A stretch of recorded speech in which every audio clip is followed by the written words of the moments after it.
Luto naman tayo ng pansit bihon na napakasarap. Ito yung putahe talaga na hindi nawawala sa kahit anumang handaan, lalong-lalo na sa birthday kasi pampahaba daw ng buhay. Totoo ba yan? So yun na nga, ito na. Pinatulis na natin yung ating panghiwa kasi yan, magagayat na tayo ng kanyang mga sangkap. Inuna natin dito yung carrots. Yung carrots naman, hinihiwa ko lang to ng strip size. Tapos ganyan pahaba. Maliliit lang para mabilis maluto. Tapos sinama ko na yung bell pepper and then sinunod ko na rin dito yung bawang at saka yung sibuyas. So sa pagkahiwa ng bawang at sibuyas, maganda rito yung naka square kasi para mabilis magisa. At saka sinamahan ko na rin pala ng siling green, baka marami dito hindi na nagsasama ng siling green.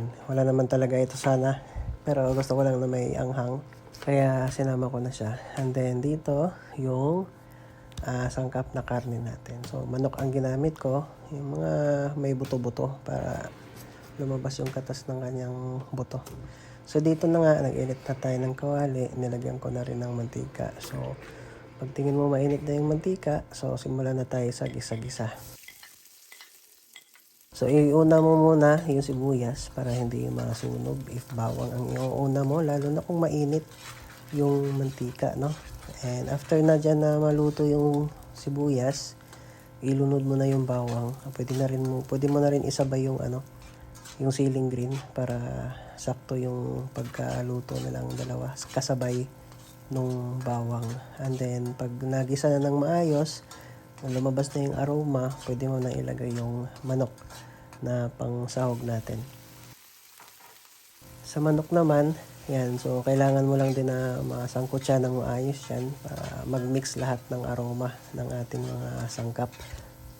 Tapos dito, gusto ko lang din mangyari sa manok is yung medyo talagang luto siya at natusta at nagisa ng maayos. Kaya ang ginawa ko rito, tinakpan ko pa siya ng 2 minuto para talagang lumabas din yung kanyang oil, lumabas yung kanyang katas para yan. Yan, yun na yung gagamitin natin na pangdagdag ng sabaw sa kanyang pansit sa bihon. Tapos dito tinimplahan ko na yan, pamintang durog, tsaka toyo, oyster sauce. Yan, so after nyan, sangkutsahin ulit. Yan, so maraming sangkutsahan tong recipe na to, lalong-lalo na mamaya pag nalagay natin yung pansit bihon mismo. Tapos dito, after ng sangkutsa, nilagyan natin ng maraming tubig. So, maraming tubig talaga to.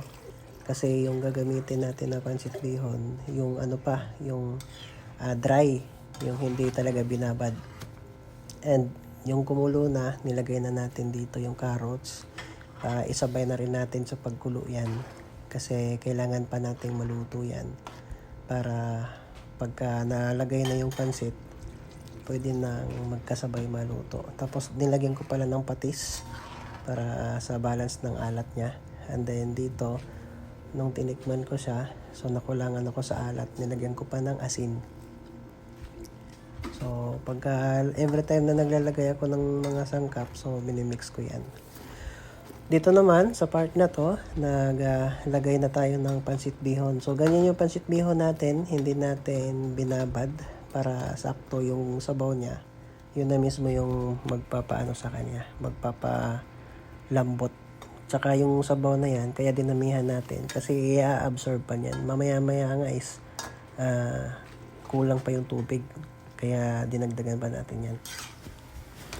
Yun, so ito na yung sinasabi ko sa inyo na mahaba-habang sangkutsahan to. Kasi kailangan pa nating mabuhol-buhol yung pansit bihon. Kasi di ba ganyan siya, naka-square. So kailangan natin siyang mahiwalay-hiwalay. Ganyan. So tsagaan lang din sa sa paghalo-halo. Kasi yan naman talaga pag kusinero ka eh. Kasi kung hindi mo rin satsagaan, baka hindi rin magiging masarap yung niluluto mo. So yan. Ayan, so ginaganyan ko lang para ma-mix siya. At saka, ayun, magkahiwalay-hiwalay talaga. So, sa inyo ba, ganito rin ba kayo magluto? Yung iba kasi, hindi binababad na nila eh. Tapos, habang nakababad, doon nila paghihiwalay-hiwalayin, doon nila pag ano-anuhin, yung pag, ang tawag dyan? Yun na nga, hiwalay-hiwalayin. Ito, so, na-perfect na natin yung pagkahiwalay-hiwalay.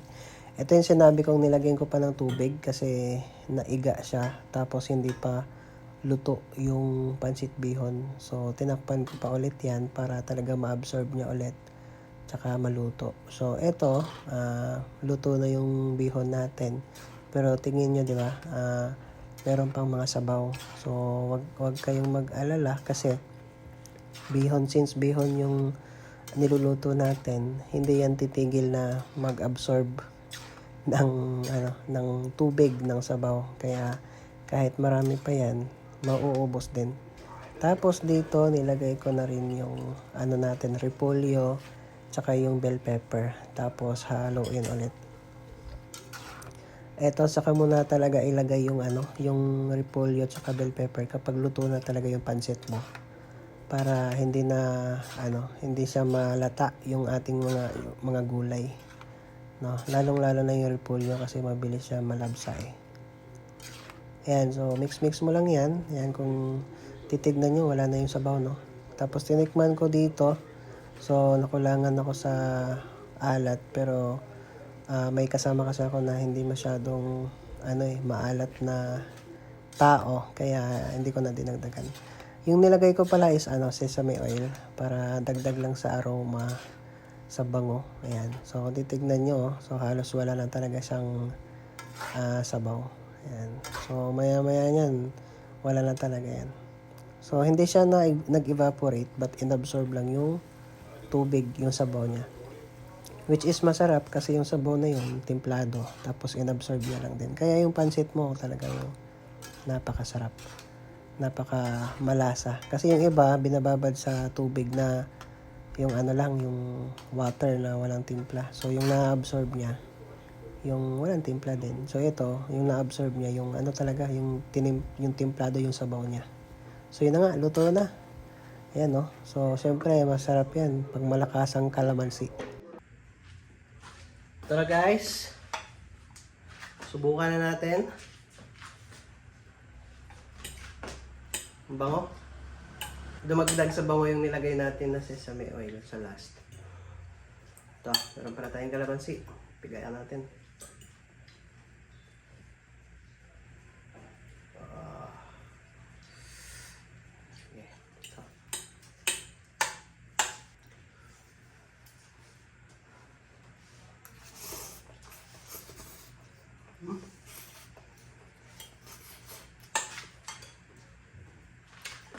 Sarap.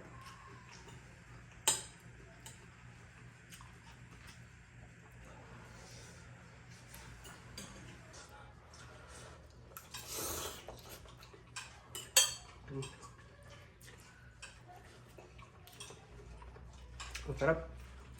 Yung nilagay nating sili na green, sumisipa yung anghang, may kick konti. Yung bango ng sesame oil, tsaka yung bango ng bell pepper. Ang sarap. Tapos masim-masim na kalamansi.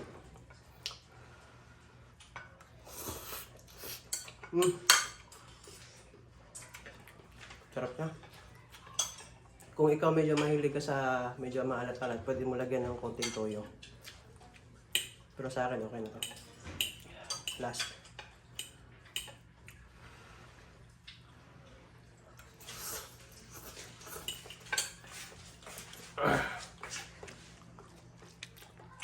Init, pero sobrang sarap. Subukan nyo na.